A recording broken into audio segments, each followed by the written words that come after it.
तो किसान भाइयों, आज की वीडियो के माध्यम से हम बात करने वाले हैं कि भैया फूल गोभी की खेती हम किस समय करें जो हमें उत्पादन है वो भी बेहतर मिले, साथ में जो हमें उसका रेट मिले वो भी काफ़ी अच्छा मिले और उस खेती के अंदर जो आने वाली लागत है वो काफ़ी कम आए। यानी काफ़ी कम खर्च के अंदर हम अच्छा उत्पादन और अच्छे रेट यहाँ पर प्राप्त कर सकें। तो आज के वीडियो के माध्यम से मैं आपको सही समय बताऊँगा, सही तरीके से लगाने का तरीका बताऊँगा और किस तरीके से आप कम खर्च के अंदर अपनी गोभी की खेती को बहुत ही उन्नत तरीके से ग्रो भी कर सकते हैं यहाँ पर। तो वीडियो कंप्लीट देखिएगा। आज के वीडियो के माध्यम से मैं आपको बताने वाला हूँ फूल गोभी की उन्नत सफल खेती के बारे में। नमस्कार, मैं राजकुमार सैनी स्वागत करता हूँ अपने YouTube channel DR agriculture Saini में।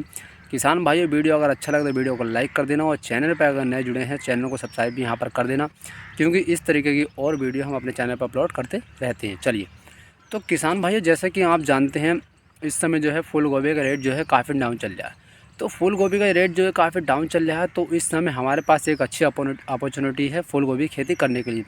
क्योंकि देखिए, जिस चीज़ का रेट ज़्यादा डाउन होता है अधिकतर किसान उस फसल की तरफ ध्यान नहीं देते हैं, उसको नहीं लगाते हैं। तो इस वजह से उसका जो रेट होता है वो आपको मिलने के चांस 100% होते हैं। देखिए, मैं अपने तजुर्बे से आपको बता रहा हूँ, अगर इस समय आप फूल गोभी की खेती करते हैं तो आप 100% मान के चलना आपको इस फसल का रेट मिलने वाला।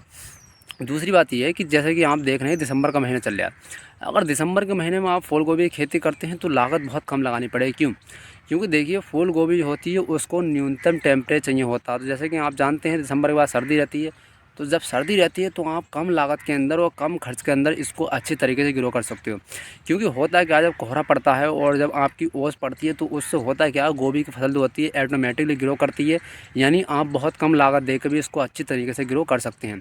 चलिए, तो पूरा कंप्लीट प्रोसेस जानते हैं किस तरीके से हमें यहाँ पर गोभी की खेती करनी है, साथ में वैरायटी वो जान लेते हैं कि भैया जैसे कि आप जानते हैं अगर दिसंबर के महीने में फूल गोभी की खेती करेंगे तो हमारी गोभी में जो हार्वेस्टिंग होगा वो कहीं फरवरी या मार्च के महीने में होगा। जब फरवरी और मार्च के महीने में होगा तो उस समय धूप पड़ती है, तो उस समय क्या होता है, बहुत सारी वैरायटी ऐसी होती हैं जो पीली पड़ जाती हैं। और जब पीली पड़ जाती है तो उनके अंदर क्या होता है कि भैया कोई भी उसको ग्राहक लाना पसंद नहीं करता और हमें उसका अच्छे रेट भी यहाँ पर नहीं मिलता। तो पूरा प्रोसेस जानते हैं किस तरीके से खेती करनी है, वैरायटी सही कौन सी हमें लगाने के लिए और किस तरीके से हमें उसकी देखभाल करनी है ताकि बेहतरीन उत्पादन अच्छे रेट हमें यहाँ पर मिल सके। तो किसान भाई देखिए, सबसे पहले हम यहाँ अगर वैरायटी की बात करें तो अगर दिसंबर के महीने में आप गोभी लगा रहे हो तो सबसे बेस्ट, मेरी कम से कम 10 सालों का अनुभव है उस वैरायटी का, तो वो है भैया आपकी क्लॉस कंपनी की माधुरी गोभी। देखिए, क्लॉस कंपनी की माधुरी गोभी ऐसी है, आप दिसंबर, नवंबर, जनवरी तक इसको आप लगा सकते हैं, प्लांटेशन कर सकते हैं और ये अप्रैल तक आपको बहुत ही बढ़िया जो है हार्वेस्टिंग देख जाएगी। यानी अप्रैल तक में इसका फूल आ सकता है और अप्रैल तक में इसका फूल जो है पीलापन नहीं आता। तो क्योंकि देखिए, अप्रैल और फरवरी के महीने तो ऐसे होते हैं और मार्च के महीने, अगर इन महीनों में गोभी पीली होती है तो उसकी डिमांड मंडी में काफ़ी कम रहती है। यानी उसको जो है ग्राहक लेना पसंद नहीं करते। तो इसलिए अगर आप माधुरी की गोभी लगाते हैं, जैसे कि मैंने क्लॉस कंपनी की माधुरी गोभी आती है, तो ये जो गोभी है आपको अप्रैल तक में फूल के अंदर क्लियरिटी दिखेगी, बिल्कुल आपको वाइट कलर का फूल यहाँ पर देखने को मिल जाएगा। तो ये आप लगा सकते हैं, बहुत ही बेहतरीन है। आप इसको एक बार लगा के देखिए, बहुत ही अच्छा उत्पादन मिलेगा और फूल की क्वालिटी जो होगी वो भी काफ़ी बेहतरीन होगी इसके अंदर। और उसके बाद में आपको क्या करना है, यहाँ पर फटाफट सड़ी गली गोबर की देसी खाद तो वो डाल दें, काफ़ी अच्छा रहेगा क्योंकि आपकी गोभी ग्रो अच्छी होगी। और आपको यहाँ प्लांटेशन कर देना। एक चीज़ का और ध्यान रखना, बहुत सारे किसान साथी एक चीज़ का ध्यान देते हैं, किसी भी चीज़ का प्लांटेशन करते हैं वो ऐसे डायरेक्ट नर्सरी से पौधा खोली और ऐसे उसका प्लांटेशन कर देते हैं। तो देखिए, थोड़ा ये गलत तरीका होता है, आपको इस तरीके से नहीं करना है। क्योंकि बहुत सारे हमने देखा है फसलों के अंदर रोग लग जाते हैं, जड़ काली पड़ जाती है, जड़ ख़राब हो जाती है, फसल ग्रो नहीं करती। तो आप गोभी नहीं, A to Z कोई सी फसल लगाएं, मान के चलिए आप गोभी लगा रहे हैं, मिर्च लगा रहे हैं, टमाटर लगा रहे हैं, बैगन लगा रहे हैं, यानी कोई फसल का अगर आप प्लांटेशन कर रहे हैं तो आप उसके क्या करना है, आपको नर्सरी से पौध को उखाड़ना है और पौध को उखाड़ने के बाद जेरो नाम का एक फंगिसाइड आता है, खासकर बीज उपचारित के लिए। तो उससे क्या करना है, आपको जड़ को डुबा लेना है, यानी दवाई का आपको घोल बनाना है। घोल बनाने के बाद जड़ उसको अंदर डुबा के फिर आपको लगानी है। तो इससे होता है क्या, जड़ क्या होता है, जो पौधा हमारा होता है वो जड़िया उससे जल्दी देता है, उसकी जड़ अच्छी ग्रो करती है। साथ में दूसरी चीज़ ये होती है कि भैया इसमें अगर आप डुबो कर लगाते हैं तो आपकी जो जड़ है उसके अंदर किसी तरह का रोग नहीं आता। जड़ के अंदर ना तो गांठें बनती हैं, ना ही जड़ काली पड़ती है और ना ही हमारे पौधे के अंदर उमसने की कोई समस्या आती है। तो हमेशा ध्यान रखें, A to Z कोई फसल लगाएं जड़ों के अंदर डुबो कर ही लगाएं अगर आपको अच्छी पैदावार लेनी है तब।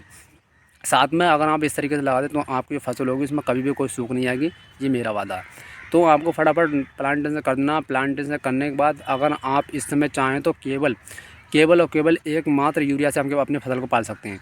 क्योंकि देखिए, अपने एक्सपीरियंस में आपको बता रहा हूँ, इस समय आपको DAP या फिर किसी भी तरह के माइक्रो न्यूट्रिएंट्स की कोई ज़रूरत नहीं है। अगर आपके पास बजट नहीं है तो केवल एकमात्र, अगर दिसंबर के महीने में आप गोभी लगाना है तो एकमात्र यूरिया से भी आप केवल गोभी कर सकते हैं। क्योंकि जैसे कि मैंने आपको बताया सर्दी का महीना होता है, जब सर्दी का मौसम होता है पर्याप्त ओस पड़ती है, पर्याप्त कोहरा रहता है और गोभी का होता है ठंडा टेम्परेचर चाहिए, तो टेम्परेचर कम रहता है। इस वजह से हमारी जो गोभी होती है वो काफ़ी अच्छी ग्रो कर जाती है। बस आपको नमी का पर्याप्त ध्यान रखना, पानी आपको कम चलाना है, सिंचाई आपको कम करनी है, लेकिन जल्दी जल्दी करनी है। क्योंकि सर्दी के मौसम में क्या होता है बर्फ़ गिरती है, तो बर्फ़ गिरती है हमारे खेत में खुश्की आ जाएगी, तो वहाँ पर बर्फ़ ज़्यादा अटैक करता है और हमारे खेत में जहाँ पर नमी होगी तो वहाँ पर बर्फ़ कम अटैक करता है। तो इसलिए आपको क्या करना है, खेती के अंदर जल का पर्याप्त ध्यान रखना है। यानी आपको खेत के अंदर खुश्की नहीं आने देनी है। एक बार अगर आपके खेत में खुश्की आ गई तो भैया वहाँ पर बर्फ़ अटैक कर जाएगा, और बर्फ़ जहाँ पर अटैक कर जाता है वहाँ पर हमारी जो फसल होती है वो काफ़ी ख़राब यहाँ पर हो जाती है। तो इस चीज़ का आपको ध्यान रखना बहुत ज़रूरी, अगर आप अच्छा उत्पादन लेना चाहते हैं तब। साथ में मैंने आपको बताया कि देखिए अगर आप भैया दिसंबर के महीने में गोभी की खेती कर रहे हैं तो 100% मान के चलना आपको रेट मिलने वाला है। क्योंकि फरवरी और अप्रैल के अंदर, मार्च के अंदर काफ़ी डिमांड होती है, और साथ में इस समय रेट डाउन होने की वजह से अधिकतर किसान जो है इस समय गोभी की खेती नहीं कर रहे हैं। तो ये सबसे बड़ा फ़ायदा तो यही है कि आपको रेट मिलने वाला है, तो फटाफट आप गोभी की खेती कर दीजिए।